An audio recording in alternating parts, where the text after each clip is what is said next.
Quest'anno, po' pinnigai pro dinai, ti ho pensato bene. Io ho pensato di fare una lotteria e di ponne come primo premio uno guardo. Mialino gli ha contrattato con uno possidente voreso, che già è da una decina di anni gli ha comprato il soprano dei suoi e lui ha posto guardos. Non furienta guardo mannos, ma guardeddos, prospitticus de cuddos che vunt insaggiare. Mialino ci fu darziato a soprano dei suoi con 1.200.000 e ti fu torrato con uno bello guardeddo nieddu, annai desso sopra bello che due vuti.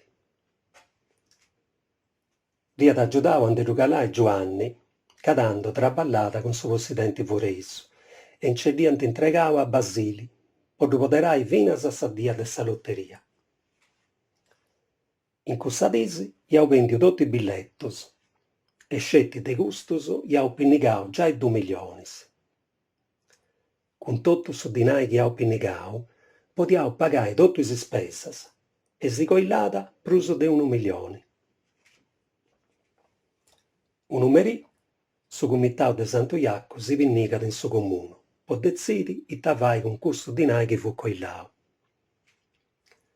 S'usanzia fu da lassare su dinai coillau a su comitau de s'annu benitori. Totus concodriaus a fare de cussa manera. Mialinu però si rifaide. Ei tandinarais, chi custu dinai lu poneus po comporai de cuddus tubus de ferru, cuddus chi si podent acciungere a pari, o fai su palcu po' i sonadores. Di aici, i sobreris, po' is annos chi ant penni, no ant depi prus trumentai scichendi d'aulas in d'ogna corrazzo de sa idda.